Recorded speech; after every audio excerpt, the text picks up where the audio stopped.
Hello សូមគោរពនឹងជម្រាបសួរប្រិយមិត្តបងប្អូនទាំងអស់គ្នាសូមស្វាគមន៍មកកាន់ Channel YouTube របស់ខ្ញុំសាជាថ្មី Video Resource នៅថ្ងៃនេះថ្ងៃប៉ុន្តែខ្ញុំមានវីដេអូចំណេះដឹងថ្មីពាក់ព័ន្ធអំពីរបៀបនៃការដាក់កុងធនាគារទៅក្នុងគណនី Google AdSense របស់យើងឬក៏ធ្វើការផ្លាស់ប្ដូរកុងគណនីធនាគារនៅពេលដែលបងប្អូនទាំងអស់គ្នារកលុយមិនថាតាម YouTube ឬក៏តាម website នោះទេបងប្អូនទាំងអស់គ្នាអាចដាក់កុងធនាគារដើម្បីទទួលលុយហ្នឹងនៅក្នុងគណនី Google AdSense បានអញ្ចឹងខ្ញុំមាននៅក្នុងទឹកប្រាក់នៅក្នុងចំនួន$141.4 សេនក៏ប៉ុន្តែខ្ញុំបញ្ជាក់បងប្អូនដែរថានៅក្នុងទឹកប្រាក់របស់ខ្ញុំនេះគឺដោយសារតែខ្ញុំចឹងបងប្អូនទាំងអស់គ្នាបន្ទាប់ពីយើងរើសយក wire transfer នឹងមកគឺយើងមកដល់កន្លែងដែលយើងត្រូវការបំពេញព័ត៌មានមួយចំនួនរួចហើយសម្រាប់ព័ត៌មានទាំងអស់នេះគឺបងប្អូនអាចមើលឧទាហរណ៍នៅខាងឆ្វេងដៃក៏បងប្អូនឃើញដែរហើយសម្រាប់បងប្អូនមិនទាន់មានគណនី ACDA ក៏បងប្អូនអាចចូលទៅបង្កើតម្នាក់មួយដោយមើលវីដេអូរបស់ខ្ញុំបន្ថែមទៀតនៅក្នុង Video Resource គឺវីដេអូប្រហែលជា1ទៅ2វីដេអូមុនគឺមានអំពីរបៀបនៃការបង្កើតគណនី ACDA ហើយបើចង់មើលអំពីរបៀបនៃការបង្កើតនៅ Bank ធនាគារ ACDA គឺបងប្អូនរងចាំនៅវីដេអូក្រោយនឹងបង្ហាញបន្ថែមទៀតដូចគ្នា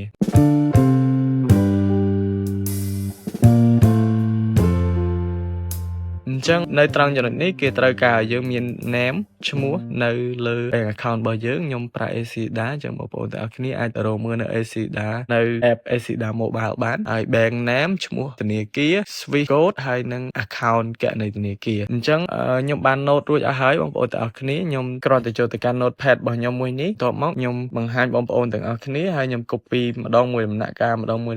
ទៅខ្ញុំទទួលបានការបំពេញដោយរួចរាល់ហើយអញ្ចឹងឈ្មោះកុងខ្ញុំបាន note បានច្បាស់លាស់ខ្ញុំបានមើលម្ដងហើយម្ដងទៀតអញ្ចឹងมันអាចមិនមានភាពងាយស្រួលនៅក្នុងការបំពេញទេគឺបងប្អូនត្រូវ note ហើយបងប្អូនត្រូវមើលបញ្ជាក់ម្ដងហើយម្ដងទៀតសម្រាប់ការធ្វើនៅត្រង់ចំណុចនេះព្រោះបើខុសតែមួយតួអក្សរឬក៏ខុសតែមួយលេខលុយហ្នឹងគឺអត់ធ្លាក់ចូលមកក្នុងគណនីរបស់យើងនោះទេបងប្អូនទាំងអស់គ្នាអញ្ចឹងខ្ញុំបញ្ជាក់ដែរហើយ bank name នេះឈ្មោះធនាគារអញ្ចឹងណាធនាគាររបស់យើងនៅក្នុងប្រទេសយើងហ្នឹងដែលយើងដាក់បំពេញជាមួយនឹង Google AdSense ហ្នឹងឈ្មោះអីគេអញ្ចឹងខ្ញុំ bank name គឺ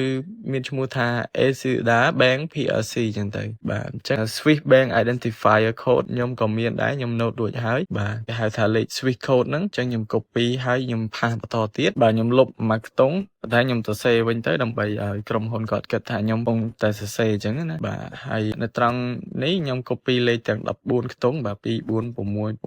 10 12 14ខ្ទង់បាទនៅពេលដែលខ្ញុំ copy លេខ14ខ្ទង់ខ្ញុំបានដាក់ blur ហើយបងប្អូនទាំងអស់គ្នាអធ្យាស្រ័យដែលខ្ញុំដាក់ blur គឺដោយសារតែជាអ្វីដែលត្រូវបិទអញ្ចឹងណាបងប្អូនអញ្ចឹងនៅពេលដែលលេខកូដ14ខ្ទង់នឹងបានហើយបងប្អូនទាំងអស់គ្នាឃើញឧទាហរណ៍ហើយគឺខ្ញុំលុបទាំងកន្លែងផ្សេងគឺខ្ញុំលុបកន្លែងសញ្ញាដកកដាលហ្នឹងគឺលុបចោលហើយភ្ជាប់គ្នាជាមួយនឹងលេខកូដ14ខ្ទង់ដែលយើងមានទាំងអស់ក៏តែម្ដង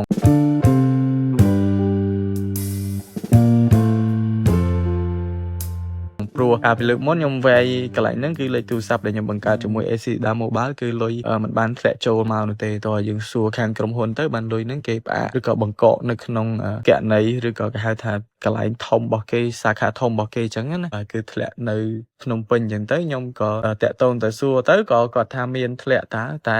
វាអត់មានលេខកូដ14ខ្ទង់ត្រឹមត្រូវអញ្ចឹងទៅគេអត់ទាន់ធ្លាក់ឲ្យប៉ុន្តែចៃដន្យនេះខ្ញុំបង្កើតលេខកុងធនាគារឬក៏លេខគណនីធនាគារ14ខ្ទង់ពេញទទួលបានត្រឹមត្រូវទៅក៏គេឃើញថា account ខ្ញុំអាចទទួលលុយបានហើយក៏គេទម្លាក់ឲ្យអញ្ចឹងណាឥឡូវនេះខ្ញុំមើលផ្ទៀងផ្ទាត់ម្ដងទៀតហើយគឺគណនីរបស់ខ្ញុំគឺទទួលបានការ verify ឬក៏បាន save ទុករួចអីអស់ហើយខ្ញុំចុចពាក្យ save នៅត្រង់ចំណុចនេះបាទគឺត្រឹមត្រូវរួចហើយខ្ញុំចុចពាក្យ save បាទបន្ទាប់មកនេះគឺជា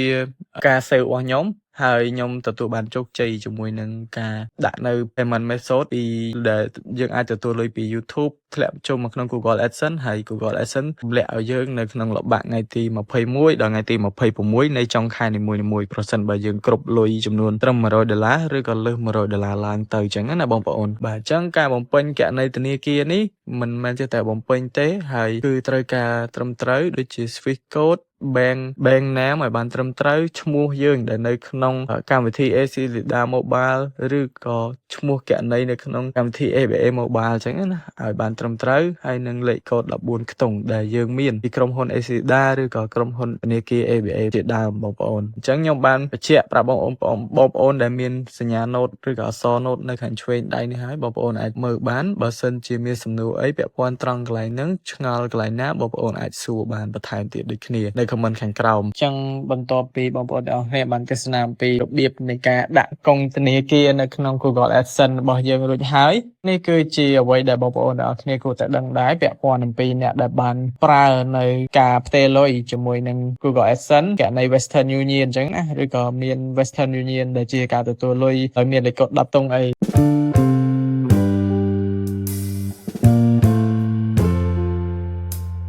សម្រាប់ឥឡូវគឺខាងក្រុមហ៊ុន Google AdSense គឺបានបញ្ជាក់ប្រាប់ហើយថាយើងនឹងមិនមានការវេលុយតាមរយៈ Western Union តទៀតទេដោយព្រោះតែនៅពេលដែលយើងវេលុយគឺពីមុនគឺយើងមានដៃគូគេហៅថា partner ជាមួយនឹង Google AdSense ប៉ុន្តែដោយសារតែក្នុងឆ្នាំ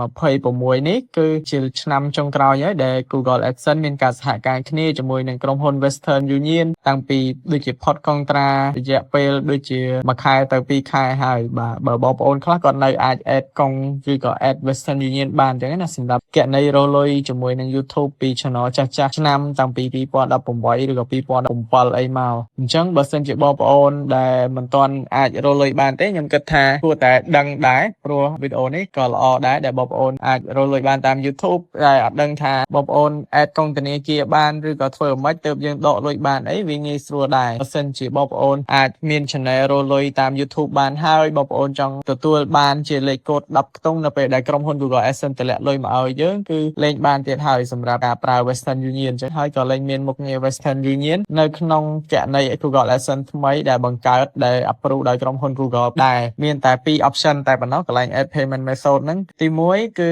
checkយើងប្រើសាច់ដើម្បីសញ្ញេហើយនឹងយើងទទួលបានលុយពីធនាគារប៉ុន្តែរៀងយូរត្រឹមតែគេផ្ញើជាសាច់មកទី2គឺយើងទទួលបានជាការ add bank transfer យើងអាចដាក់ bank transfer ដូចជា AC Lida ឬក៏ ABA បានដូចខ្ញុំបញ្ជាក់ម្ដងហើយម្ដងទៀតតាំងពីដើមដល់ចុងវីដេអូហ្នឹងអញ្ចឹងភាគច្រើនដែលគ្នាយើងក៏រកលុយតាម online ឬក៏ YouTube ឬក៏តាម website ដែលភ្ជាប់ជាមួយនឹង Google AdSense គឺបងប្អូនអាចដកលុយតាមរយៈគណនី ABA ឬក៏ AC Lida ផ្ទាល់ខ្លួនរបស់យើងបានតែជំរឿសដែលបងប្អូនប្រជាពលរដ្ឋខ្មែរយើងប្រើច្រើនបំផុតសម្រាប់ការដកលុយពី Google AdSense នោះគឺយើងប្រើគណនី AC Lida ដែលមានចំនួន14ខ្ទង់តែម្ដងដើម្បីទទួលលុយបានបាទគឺមានភាពងាយស្រួលហើយនៅពេលដែលដល់ថ្ងៃគឺមិនកាត់ថ្លៃសេវាយើងចំនួន$10នោះទេសម្រាប់ការមក transaction ពីប្រទេសក្រៅអញ្ចឹងការ pay លុយពេលខ្លះបងប្អូនក៏ទទួលបានលុយពីខាង United States Google ដែលនៅប្រទេសអាមេរិកចឹងទៅឬក៏ការ pay លុយបងប្អូនខ្លះទទួលបានពី Google ដែលនៅសាខាទីតាំងនៅប្រទេសសិង្ហបុរីអីចឹងទៅបាទតែវាអត់មានជាបញ្ហាអីទេសំខាន់គេ calculate ឬក៏គណនាលុយឲ្យយើងបានត្រឹមត្រូវពិតប្រាកដមានភាពល្អសម្រាប់ពួកយើងទាំងអស់គ្នាចឹងណាបងប្អូន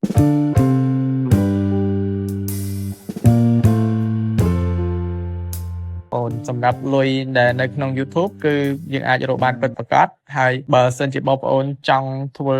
ឬក៏រកឲ្យបានច្រើនបងប្អូនត្រូវការគោរពនៅច្បាប់នៅអ្វីដែល YouTube មានហើយធ្វើអ្វីដែលគួរធ្វើអ្វីដែលមិនគួរធ្វើបងប្អូន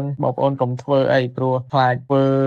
ឬក៏ភ័ន្តអីហ្នឹងក៏មិនកើតដែរបងប្អូនសម្រាប់ការធ្វើ YouTube គឺមានការពិបាកបន្តិចគឺយើងមិនអាចធ្វើលំដូចលើកមុនបានទៀតទេដោយសារគេផ្ដោតទៅលើ original content និង content ណាដែលជា content បង្កើតចេញពីខ្លួនយើងផ្ទាល់ដូចខ្ញុំអញ្ចឹងខ្ញុំបង្កើត content បែបរកលុយតាម online បែបបង្ហាញបងប្អូនពីចំណេះដឹងផ្សេងៗអំពីទូរស័ព្ទដៃអាហ្នឹងគឺសុទ្ធតែជា content តែល្អហើយមាន content ផ្សេងទៀតដែលបងប្អូនអាចធ្វើបាននៅពេលទំនេរនៅពេលដែលបងប្អូនធ្វើកិច្ចការងារពាក់ព័ន្ធអំពីកិច្ចការងារក៏បងប្អូនអាចធ្វើបានដែរនេះជាការបង្ហាញឬក៏ការអាប់ដេតអំពីប្រព័ន្ធនៃការដកលុយ Western Union បច្ចុប្បន្នអញ្ចឹងណាបងប្អូនដូច្នេះវីដេអូរបស់ខ្ញុំមួយនេះពាក់ព័ន្ធអំពីរបៀបនៃការ